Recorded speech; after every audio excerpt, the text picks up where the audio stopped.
भारतीय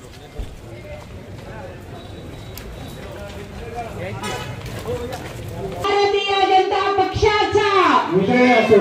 भारतीय जनता पक्षाचा तुमच्यापर्यंत पोहोचते नगरसेवक सर्व त्यानंतर आपल्या विद्यमान नगरसेविका माननीय सौ दीपलक्ष्मी नाईक वहिनी या ठिकाणी महाराष्ट्राचं स्वागत करताय। जोरात टाळ्यांच्या गजरामध्ये त्यांचं स्वागत होत आहे। पुन्हा एकदा टाळ्यांच्या गजरामध्ये स्वागत करा।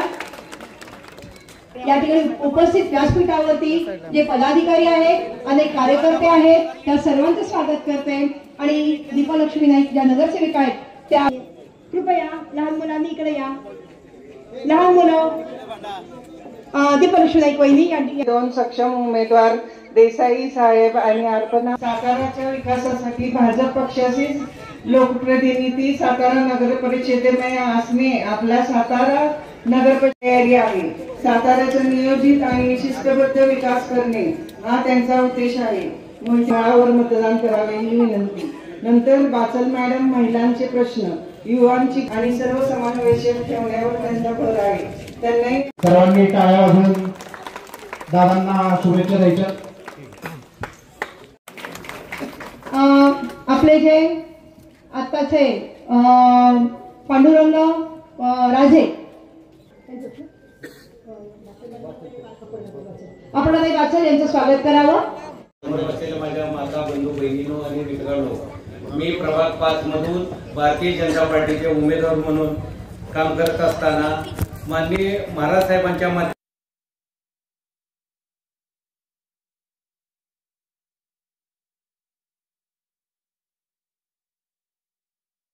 डांबरीकरण करणे, अजिंक्य कॉलनी रामकृष्ण कॉलनी अंतर्गत रस्ते डांबरीकरण करणे, मुता कॉलनी अजिंक्य हॉस्पिटल केबीपी कॉलेज रोड रस्ते डांबरीकरण करणे, पवई नाका कुबीर विनायक मंदिर केबीपी अखेर रस्ता डांबरीकरण करणे, पारंगे चौक ते बस स्थानक रस्ता डांबरीकरण करणे, धनश्री कॉलनी चिपळूणकर कॉलनी अजिंक्य कॉलनी रूपसमीर बंगला डांबरीकरण करणे, बागोदर डुप्लेक्स मध्ये महाराज साहेबांनी 50 लाख रुपयाचे सभागृह बांधून दिलेले आहे। पारंगे चौक ते सिव्हिल हॉस्पिटल रस्ता, शिक्षक कॉलनीतील स्ट्रीट लाईट बसवलीत, सगळ्या पारंगे चौकातले स्ट्रीट लाईट बसवले म्हणजे पूर्ण रस्ते सिव्हिल पर्यंत, किर्दत नगर मधील डांबरीकरण केले, भूविकास चौक ते कॅनल रस्ता डांबरीकरण करणे, किर्दत नगर मध्ये स्ट्रीट लाईट बसवणे, बंड बंगला शिवाजी हाऊसिंग रोडवर स्ट्रीट लाईट बसवणे, जुना आरटीओ चौक ते रिमांड होम स्ट्रीट लाईट बसवले, अजित मुथा बंगला ते जे साहेबांच्या बंगल्यापर्यंत स्ट्रीट लाईट बसवले, अजिंक्यतारा हॉस्पिटल दुड्डेरी रस्त्या स्ट्रीट लाईट बसवले, सुभाषचंद्र चौक महेंद्र चव्हाणांच्या बंगल्याचं महाराज साहेबांच्या माध्यमातून मोठं कॉन्क्रीटचं रस्त्याचं काम झालेलं आहे, कुबीर विनायक कोपर बंगल्याचं कॉन्क्रीट आणि फुटपाथ स्ट्रीट लाईटचं काम झालेलं आहे, जुना आरटीओ ऑफिस चौक ते बुरके कॉलनी स्ट्रीट लाईट बसवले, कामं आत्ता नुकतंच महाराज साहेबांनी मंजूर केलेली कामं आहेत। Ajinkya colony, Sahyadri colony, Ramkrishna colony अंतर्गत रस्ते, रामकृष्ण कॉलनी अंतर्गत आरसीसी गटर, जुना आरटीओ ऑफिस, अमेरिकन चर्च, मुता गॅरेज डांबरीकरण आणि काम प्रगतीपथावर असणारे 3 गार्डन आहेत। एक अजिंक्य कॉलनीतलं मोठं भव्य गार्डन सुरू आहे, गणेश कॉलनीतलं गार्डन सुरू आहे आणि मुता कॉलनीतलं गार्डन सुरू आहे। महाराज साहेब, माझी एक विनंती आहे, या पंथाच्या गोट्यात आतापर्यंत विकासाचे एवढे मोठे प्रॉब्लेम आहे की पंथाच्या गोट्या रविवारपेठमध्ये बंदिस्त गटरची गरज आहे। इथले अंतर्गत डांबरीकरण होणे गरजेचं आहे। भोसले गल्ली ते मनाली चौक पर्यंत डांबरीकरण होणे गरजेचं आहे आणि मेन पंथाच्या गोट आणि इथं पवार वस्ती म्हणून आहे, तिथं शौचालयाचा लय मोठा प्रश्न आहे। आपण अकलूजला जाताना चर्चा झाली होती की माझी विनंती आहे की ह्या प्रभागात ह्या एवढ्या मोठ्या समस्या आहेत इथल्या मंडईत ही तर ती 2 शौचालय इलेक्शन झाल्यानंतर आपण लवकरात लवकर मंजूर करून द्यावीत। जुन्या मंडईत शॉपिंग सेंटर जे आहे ती एकदम व्यवस्थित नाही झाले, तिथं चांगल्या प्रकारचं शॉपिंग सेंटर इथं होणं गरजेचं आहे। पवार वस्ती खंडोबामाळी ते बंदिस्त गटरची गरज आहे, मधून आम्ही गेलो तर एवढा कचरा आणि हे असलं, चिखलगरवाडा लक्ष्मी मंदिर गटरची गरज आहे। LIC कॉलनी जीवनछायामध्ये ओपन पेस एक उद्यान आहे, बंड बंगल्याचे तिथे एक ओपन पेस आहे। अशा प्रकारे ह्या कॉलनीत एवढे मोठे प्रॉब्लेम आहेत प्रभाग 5 मध्ये, आपण एवढे करून दिले तर हे जनता सगळे आपल्या बरोबर आहे। इथं काही अडचणीचा मला काही वाटत नाही. मी बाचलताई अमोल मोहिते साहेबांना कमीत कमी 2000चं लीड घेणार याची मला पूर्ण खात्री आहे. एवढे बोलतो आणि मी थांबतो. जय हिंद, जय महाराष्ट्र. बंधू भगिनींनो, मी सौ अपर्णा अविनाश बाचल. मी वॉर्ड क्रमांक 5 मधून उमेदवारीसाठी उभी आहे. आपण समाजाचे काहीतरी देणे लागतो ही माझी भावना होतीच. त्यातच मला ही संधी मिळाली, त्याचं मी सोनं करीन. आपल्या प्रभागातील नागरिकांचा ज्या काही समस्या असतील ते सोडवण्याचा मी प्रयत्न करीन. धन्यवाद. जय हिंद, जय महाराष्ट्र. शिवेंद्रराजे भोसले तसेच उपस्थित प्रभाग क्रमांक 5 में उमेदवार विजय देसाई, तसेच बाचल वहिनी, तसेच आमच्या नाईक वहिनी, मागा आंबेकर साहेब बसले, बटकर मॅडम बसले, सगळे उपस्थित आणि आपण सर्व मान्यवर आज इथं 2025ला नगरपालिकेच्या हो घातलेल्या इलेक्शनमध्ये 500 उमेदवारांच्यात आज आम्हाला महाराज लोकांनी उमेदवारी दिलेली आहे. तर कारण आमचे काम किंवा आमचे कामाची, सामाजिक कामाची जी एक ओढ आहे हे पाहून आम्हाला उमेदवारी दिलेली आहे. तर नगरपालिकेत मी 15 वर्ष नगरसेवक म्हणूनही जनता बँकेचा चेअरमन म्हणून काम करतोय. एकंदरीत कामाची एक हे बघता जवळजवळ या 3 वर्षाच्या कालावधीमध्ये आपल्या महाराष्ट्राचे मंत्री शिवेंद्रराजे भोसले यांच्या माध्यमातून सातारा शहरासाठी अनेक विकास कामं झालेली आहेत. बरीचशी कामं चालू आहेत, बाकीची अजून काही काही व्हायची आहेत. त्यातली 1-2-4 कामं मी तुम्हाला सांगतो. आता आपल्या इथं जे आमच्या वरच्या रोडला ट्रॅफिक होतं ते ट्रॅफिकला म्हणजे कासचं पर्यटन वाढल्यामुळे जे ट्रॅफिक होतं त्यासाठी एक रिंग रोड प्रस्तावित महाराजांनी केलेला आहे.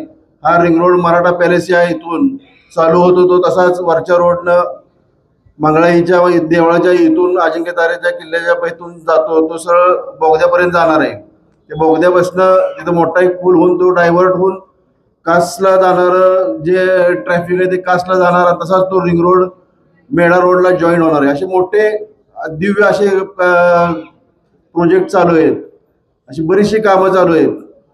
आम्ही सुद्धा नगरपालिकेच्या माध्यमातून आपल्याकडे पाणी भरपूर आहे, पण आता एक 2-3 किलोमीटरची कासची लाईन राहिलेली आहे, ते सुद्धा आता पाणी आपल्याला नगरपालिकेचं चालू होईल. त्याचा आम्ही 24/7 पाणी देण्याचा प्रयत्न करणार आहे. तसेच आरोग्याविषयी जर आपण सोनगावच्या इथून खाली जर गेला तर तुम्ही पाहता ते कचऱ्या जो ढीग तिथं सगळा आपल्या शहराचा गोळा होतो, तो बराचसा रस्त्यावर येतो, ती दुर्गंधी होती. ह्याच्यावर सुद्धा आम्ही एक कायमस्वरूपीचा मार्ग काढू. पण हे कधी शक्य आहे? ज्यावेळेस तुम्ही आम्हाला निवडून परत नगरपालिकेत द्याल त्यावेळेस ह्या गोष्टी आम्ही महाराजांच्या माध्यमातून याचा प्रयत्न करू. एवढंच बोलतो. आम्ही जे 3 इथं उमेदवार आहे त्यांना कमळ चिन्हाचं बटन दाबून आम्हाला निवडून द्यावं एवढंच विनंती करतो. सातारा नगरपालिकेच्या सार्वत्रिक निवडणुकीच्या प्रचाराच्या निमित्तानं आज आपण इथं या ऐतिहासिक पंथाच्या गोठामध्ये सगळेजण एकत्र आलोय. या निवडणुकीमध्ये भारतीय जनता पार्टीचे नगर अध्यक्ष पदाचे उमेदवार मान्य श्री अमोलजी मोहिते आज इथं उपस्थित आहेत. त्याचबरोबर आपल्या प्रभाग क्रमांक 5 मधले अधिकृत उमेदवार मान्य श्री विजयराव देसाई, आपल्या दुसऱ्या उमेदवार सौ अपर्णा अविनाश नाना बाचल आणि सर्व इतर सुद्धा प्रभागातील आपले सर्व भारतीय जनता पार्टीचे अधिकृत सर्व उमेदवार 50 उमेदवार आपले आहेत. एक नगराध्यक्ष पदाचा असे सर्व उमेदवार आपण आपलं बहुमोल असं मतदान देऊन विजयी करावं ही विनंती करायला आपल्याला या ठिकाणी मी आणि आम्ही सर्वजण इथं आलोय. आज इथं स्टेजवर सौ दीपलक्ष्मी नाईक इथं उपस्थित आहेत, आपल्या विद्यमान आणि आता निवडणूक झाली की माझी होणार पण अजून पण विद्यमान आहेत त्यामुळं नाईक वहिनी इथं उपस्थित आहेत. त्याचबरोबर दुसरे आमचे विद्यमान नगरसेवक मला तो भेटला नाही पण ते श्रीकांत आंबेकर हा नाही काय नाही, खोटं बोलतोय मी, काय गडबडीत नाही. दुसरे आपले नगरसेवक श्रीकांत आंबेकर आज इथं उपस्थित आहेत. त्याचबरोबर भारतीय जनता पार्टीच्या आमच्या पदाधिकारी बंडगन मॅडम इथं उपस्थित आहेत. सर्वच नजमा भाभी आज इथं बऱ्याच दिवसांत दिसल्या, त्या सुद्धा आज इथं उपस्थित आहेत. आणि सर्वच आपला भारतीय जनता पार्टीचे आमचे सर्व पदाधिकारी आज स्टेजवर उपस्थित आहेत. आणि आपण सर्व निवडून देणारे मतदार बंधू भगिनी, माझ्या सर्व मातांनो, सर्व माझ्या तरुण मित्रांनो, आपल्या सर्वांना माझी पहिली तर विनंती आहे की आमच्या भाजपच्या सर्व उमेदवारांचं कमळाच्या समोरचं बटन दाबून आपलं बहुमोल असं मतदान हे आमच्या या सर्व उमेदवारांना देऊन आपण विजयी करावं. आणि येणाऱ्या 5 वर्षांमध्ये भाजपच्या माध्यमातून ज्या पद्धतीनं मोदीजींनी देशाला सावरण्याचं काम केलं, ज्या पद्धतीनं राज्याला सावरण्याचं काम देवेंद्र फडणवीसांनी विधानसभेच्या निवडणुकीनंतर केलं, त्याच पद्धतीनं आपली नगरपालिका सुद्धा सुनियोजित आणि पारदर्शकपणे चालवण्यासाठी भारतीय जनता पार्टीला आपण साथ द्या. भारतीय जनता पार्टीच्या सर्व उमेदवारांना आपण निवडून द्या, ही विनंती आपल्याला सर्वांना मी करू इच्छितो. ही निवडणूक थोडी वेगळी आहे. आपल्याला माहित आहे, आधी आपल्या इथली कधीच नगरपालिकेची निवडणूक पक्षावर झाली नाही. आपल्या इथं नेहमी आघाड्यांवर निवडणूक व्हायची. स्थानिक आघाड्या इथल्या आपल्या असायच्या आणि त्याच्यावर आपण निवडणुकीला सामोरं जायचो. मग उदयनराजेंची सातारा विकास आघाडी असेल, भाऊसाहेब महाराजांनी स्थापन केलेली नगर विकास आघाडी असेल आणि इतर काही आघाड्या ज्या इथं होत होत्या, अशा पद्धतीनं आपण आपल्या निवडणुका पार पाडत होतो. पण ही पहिली निवडणूक आज सातारा नगरपालिकेच्या इतिहासातली जी पक्षाच्या चिन्हावर आपण लढतोय किंवा पक्षाची म्हणून लढतोय, हे आपण का आणि कशासाठी हे समजून घेतलं पाहिजे. आपल्याला माहित आहे की आपण आपली नगरपालिका, आपलं उत्पन्न जे आहे ते मर्यादित उत्पन्न आहे आपल्या नगरपालिकेला. आपली जरी नगरपालिका अवर्ग नगरपालिका असली तरी उत्पन्नाची साधनं आपल्याकडे जी आहेत ही मर्यादित आहेत. मग घरपट्टी असेल, पाणीपट्टी असेल किंवा जे काही जाहिरातीतनं कर गोळा होतो, जे काही जाहिराती वगैरे आपण जे साईन बोर्ड म्हणतो किंवा होर्डिंग्स म्हणतो किंवा जे काही वेगवेगळ्या ठिकाणी आपण त्याचं जे काही उत्पन्न आहे एवढं आपल्याला उत्पन्न जे आहे ते मिळतं. पण बाकीची जी कामं मोठी करण्यासाठी शेवटी आपल्याला सरकारवर अवलंबून राहायला लागतं, ही वस्तुस्थिती आहे. आज जी कामं विजय देसाईंनी इथं वाचून दाखवली, जी आपल्या या प्रभागामध्ये झाली, आज एवढी कामं कशातनं झाली तर आपण लक्षात घ्या, ही सर्व कामं जी आहे की राज्य सरकारकडनं आपल्याला पैसा मिळाला, आपल्या नगरपालिकेला निधी मिळाला आणि म्हणून ही कामं आपल्याला करता आली, हे आपण लक्षात घेतलं पाहिजे. आणि म्हणून ही निवडणूक पक्षावर लढण्याचा निर्णय एवढाच होता की आज मी भाजपमध्ये मंत्री म्हणून काम करतोय, माझ्यावर पक्षानं मोठी जबाबदारी दिली. उदयनराजे आपले भाजपचे खासदार म्हणून दिल्लीमध्ये काम करतात. आज राज्यामध्ये मुख्यमंत्री भारतीय जनता पार्टीचे आहेत. आज दिल्लीमध्ये सरकार पंतप्रधान नरेंद्रजी मोदी यांच्या नेतृत्वाखाली भाजपचं काम करतंय. त्यामुळं उद्याच्या काळामध्ये जे सातारसाठी आपल्याला काही गोष्टी मोठ्या करायच्या आहेत, काही नवीन करायच्या आहेत, या करण्यासाठी आपल्याला सरकारचा पाठिंबा असणं हे गरजेचं आहे, हे आपण सगळ्यांनी लक्षात ठेवलं पाहिजे. आणि म्हणून आपण ही निवडणूक आज पक्षाबरोबर किंवा पक्षाच्या लढतोय. शेवटी आपल्या आशीर्वादाने मी 5व्यांदा आमदार झालो. महाराज गेल्यानंतर आपण माझ्यावर विश्वास टाकला, 5व्यांदा आमदार झालो. लोकसभेला आपण सगळ्यांनी सातारकर म्हणून ताकद लावली. भले भले किंवा मोठमोठे पत्रकार म्हणत होते की सातारची सीट भाजपला मिळणार नाही, भाजपचा तिथं पराभव होईल. पण आपण सातारकरांनी करून दाखवलं आणि उदयनराजांना आपण सातारकरांनी निवडून आणलं, ही वस्तुस्थिती आहे. हा इतिहास आपण घडवला, हे लक्षात घ्या. आणि स्वातंत्र्यानंतर भारतीय जनता पार्टीचा पहिला खासदार हा उदयनराजेंच्या माध्यमातून आपण केंद्रामध्ये पाठवला, हे सुद्धा सातारकरांनी करून दाखवलं.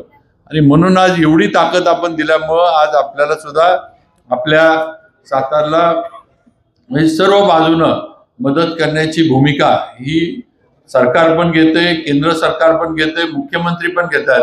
याचं आपण सगळ्यांनी कुठेतरी जाणीव ठेवली पाहिजे असं मला या निमित्तानं सांगावंसं वाटतं. आज मला मंत्री म्हणून काम करण्याची संधी मिळाली, तुम्ही निवडून दिलं, तुमच्या आशीर्वादानं मी निवडून आलो. आज देवेंद्र फडणवीसांच्या आशीर्वादानं मी राज्यामध्ये मंत्री म्हणून काम करतोय.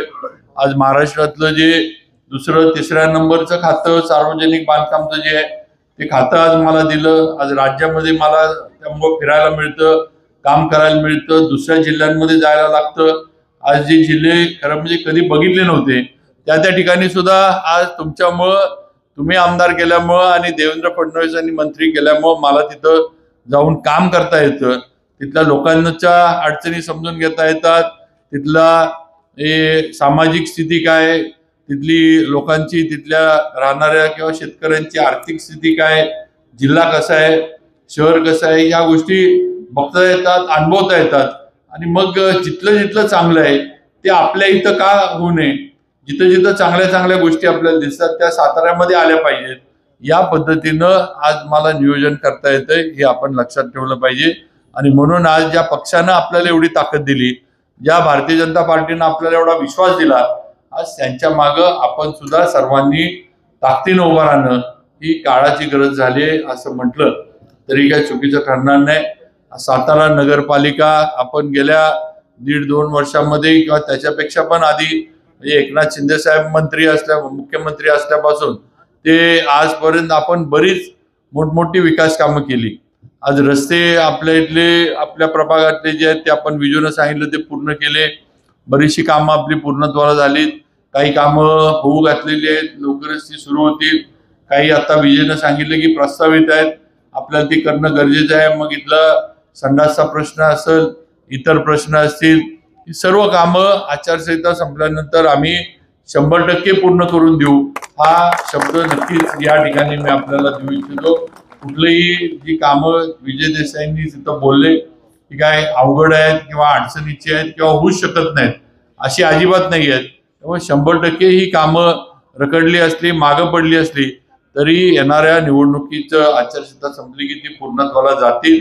पण हे करत असताना माझी आपल्याला विनंती आहे की आपल्याला थोडं प्रभागाच्या बाहेर जाऊन विचार करायला लागणार आहे. आज आपल्याला सातारकर म्हणून कधीतरी विचार करायला लागणार आहे किंवा आपला सातारा आपल्याला कसा करायचा. नुसतंच माझा प्रभाग, माझंच घराच्या समोरचा रस्ता किंवा माझंच घराच्या दारातलं गटर एवढ्या पुरतं आता आपल्याला मर्यादित विचार करून चालणार नाही. शेवटी हे शहर आपलं आहे, हे शहर तुमचं, माझं, आपलं, सगळ्यांचं शहर आहे. हे शहर कसं बनवायचं पुढं, या शहराचं सुशोभीकरण कसं असावं, या शहरातले रस्ते कॉन्क्रीटचे आपल्याला कसे करता येतील, या शहरात लाईटची सोय चांगल्या पद्धतीने कशी देता येईल, जे आपल्या जवळपास जे पर्यटनाची स्थळं आहेत ती कशी आपल्याला डेव्हलप करता येतील की ज्याच्या माध्यमातून लोक इथं बाहेरचे येतील आणि त्यांच्या माध्यमातून 4 पैसे तुमच्या, माझ्या मुलांना इथं व्यवसायातनं, हॉटेल असेल, इतर व्यवसाय असेल, त्यातनं मिळाले पाहिजेत. अशा पद्धतीनं आपल्याला विचार करायला लागणार आहे. आज आपण नेहमी तक्रार करतो की आता शिक्षणाच्या सोयी साताऱ्यात चांगल्या झाल्यात. आज प्रत्येक कॉलेजला डिग्री, डिप्लोमा सगळं आज उपलब्ध आहे. मला वाटतं 15-20 वर्षापूर्वी रयतचे काही ठराविक कॉलेज सोडले तर दुसरा अभ्यासक्रम घ्यायचा म्हटलं तर पुन्हा, कोल्हापूर इकडच्या शिवाय आपल्या मुलामुलींना पर्याय नव्हता. पण आज शिक्षणाची परिस्थिती आपल्या इथली बदलली आहे. आणि एक सगळ्यांची खंत असायची की मुलं मुली शिकतात आणि नोकरीला पुण्याला जातात आणि आई वडील इथं राहतात. आणि ह्याच्यावर पर्याय एकच होता की सातारला स्वतःचा IT पार्क नवीन स्थापन व्हावा. आणि आपल्या खिंडवाडीमध्ये 84 एकर जमिनीवर आज IT पार्क सुद्धा देवेंद्र फडणवीसांच्या माध्यमातून आपल्याला मिळालेलं आहे. लवकरच त्याचं काम सुरू होईल. हे आज आपल्या मनामध्ये आपली मुलं मुली लांब असण्याची जी खंत आहे ती या माध्यमातून नक्की दूर होणार आहे. आणि इथं सुद्धा मोठ्या प्रमाणावर IT इंडस्ट्री आणून त्या ठिकाणी आपल्या मुलांना, आपल्या मुलींना तिथं नोकरी कशी मिळेल हा प्रयत्न आपल्याला सर्वांना करायचा आहे. पण या सगळ्यासाठी शेवटी आपल्याला सरकारबरोबर राहिलं पाहिजे. ज्या पक्षाचं सरकार आहे, ज्या पक्षाचे नेते आहेत, ज्या पक्षाचे मुख्यमंत्री आहेत, त्या भाजप पक्षाबरोबर आपल्याला राहिलं पाहिजे हे लक्षात घ्या. रिंग रोडचा विषय आज आपल्या इथं वाहतूक कोंडी होती, आपण बघतोय. आता जिथं जिथं रस्ता आपल्याला रुंद करता येतो तिथं तिथं आपण करतोय. पण आता जुनी घरं आहेत, जुने वाडे आहेत, ते काय आपण पाडू शकत नाही. जोपर्यंत तिथलं बांधकाम निघत नाही तोपर्यंत तिथली रुंदी आपल्याला रस्त्याची मिळत नाही. तेव्हा आता ही वाहतूक कोंडी जी साताऱ्यात व्हायला लागली आहे कारण गाड्या काही कमी होत नाहीत, गाड्या लोक घेतच राहतात. आज प्रत्येक घराच्या दारामध्ये नाही म्हटलं तरी 3-3, 4-4 टू व्हीलर आपल्याला बघायला मिळतील, एक 4 व्हीलर बघायला मिळेल, ही वस्तुस्थिती आहे. आणि असं असताना वाहतूक कोंडीला आपल्याला संपूर्ण शहरामध्ये तोंड द्यायला लागतं. प्रामुख्यानं पोवई नाक्याचा परिसर, राजवाड्याचा परिसर, खनाळीचा परिसर आणि खालच्या रस्त्याचा परिसर, मधला रस्ता जो आपला आहे, हा सगळा जो आहे हा ठराविक कालावधीमध्ये तिथं वाहतूक कोंडी होती. कासचं वाहतूक सुरू झाली, पर्यटक वर कासला यायला लागले की अदालतवाड्यापासून समर्थ मंदिर ते बोगदा या ठिकाणी तासन तास ट्रॅफिक जामला सगळ्यांना तोंड द्यायला लागतं. ही सुद्धा वस्तुस्थिती आहे. आणि मग ह्याच्यावर काहीतरी उपाय निघाला पाहिजे की वाहतूक कोंडी साताऱ्यातली सुटली पाहिजे. म्हणून ज्याचा उल्लेख अमोल मोहितेंनी केला की आज आपण सातारसाठी एक वेगळा रिंग रोड आपण PWD कडे आता प्रस्तावित केलाय. हा रिंग रोड हायवे पासून म्हणजे शाहूनगर, विलासपूर, शाहूनगर, अजिंक्यताऱ्याच्या रोडला जोडून तसाच हा रस्ता बोगद्यापर्यंत न्यायचा, बोगद्यावरून पूल करायचा आणि पूल करून पॉवर हाऊसला तो जोडायचा आणि पॉवर हाऊसच्या इथनं तो रस्ता जो कासला जाणार आहे तो झालेलाच आहे, पण तिथून हा रस्ता आंबेदरे, मारदरे मार्गे परत जुन्या मेढा रस्त्याला जोडायचा. अशा पद्धतीचा आपण रिंग रोड प्रस्तावित केलाय आणि हे PWD कडेच आपण दिलंय. शेवटी विभाग माझ्याकडेच आहे, त्यामुळे मीच मंजुरी याला देणार आहे. त्यामुळे नक्की एक फार चांगलं आणि वाहतूक कोंडीच्या दृष्टीनं हे सगळ्यांना सोयीचं असं एक आपण पर्याय काढलाय आणि हे सगळं टेक्निकली आपण इकडून काढलंय. असं समजू नका की बाबा आणि अमोल मोहित्यांना वाटलं म्हणून इकडून रस्ता नेला आणि तिकडून काढला, असं अजिबात नाही. आमचा प्रयत्न होता की अदालतवाड्यापासून पूल करता येतोय का आपण बघावं. या अदालतवाड्यापासून जर वाहतूक आपल्याला थेट बोगद्याच्या बाहेर कासला जाणारी काढून देता आली तर आपल्याला अडचणी ज्या आहेत ते तोंड आपल्याला द्यायला लागणार नाही. पण त्या ठिकाणी पुलाला रुंदी मिळत नाही. त्या ठिकाणी जे सर्वेला आलेली कंपनी होती त्यांचं म्हणणं होतं, साहेब इथं जर पूल करायचं म्हटलं तर एकतर 4 पदरी होऊ शकत नाही कारण तेवढी तिथं रस्त्याची रुंदी नाही आहे. अगदी 2 पदरी करायचं म्हटलं तरी त्या ठिकाणी जी खुदाई करायला लागेल ती खुदाई करत असताना घरं पडण्याची शक्यता 100% आहे, कारण घरं जुनी आहेत.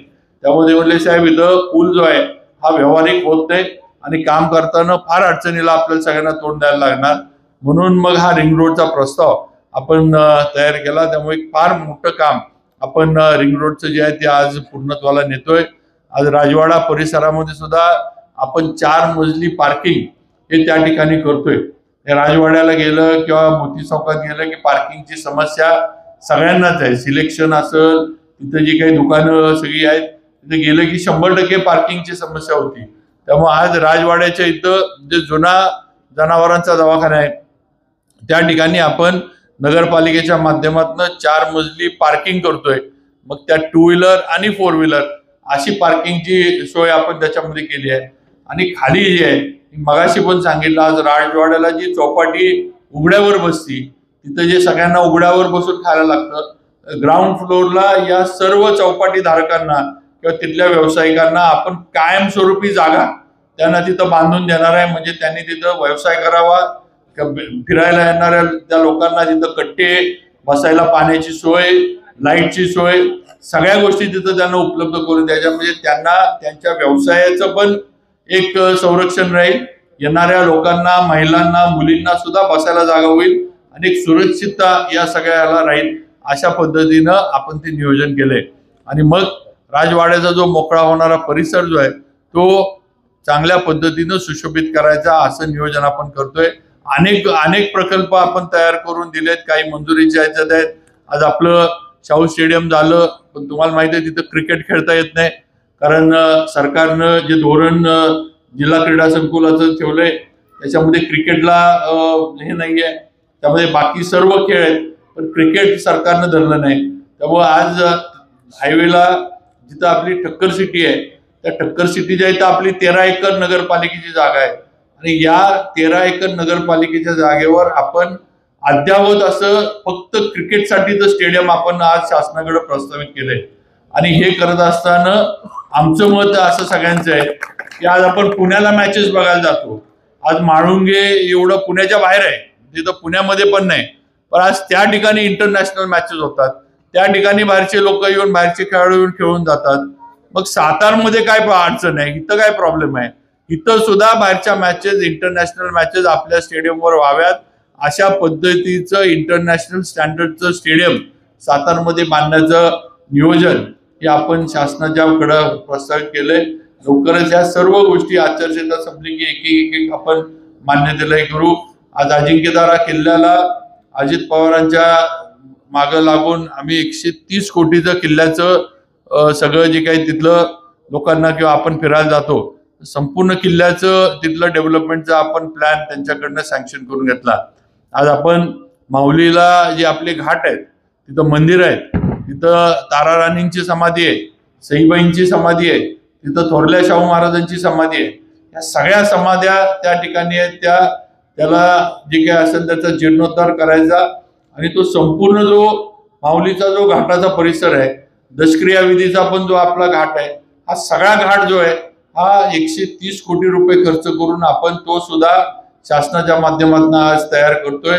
आणि या माऊली म्हणजे संगम माऊली ते क्षेत्र माऊली या दोन्हीकडे जायला यायला आपण नदीवर एक पादचारी पूल सुद्धा करतोय. म्हणजे फक्त लोकांनी फिरायला जावं, संध्याकाळी तिथं घालवायला जावं, थोडं विरंगुळा केंद्र टाईप किंवा आपण रंकाळा कोल्हापूरचा बघितलाय, म्हणजे साधारण रंकाळ्याच्या धर्तीवर या ठिकाणी या मंदिराच्या परिसरामध्ये या घाटाची निर्मिती आपण आज करतोय की जिथं संध्याकाळी जाऊन लोकांना बसता येईल, सकाळी जाऊन बसता येईल, फिरता येईल आणि थोडाफार वेळ घालवता येईल अशा पद्धतीचं हे घाटाचं नियोजन सुद्धा आपण केलं. अशा अनेक प्रकल्प आपण केलेत.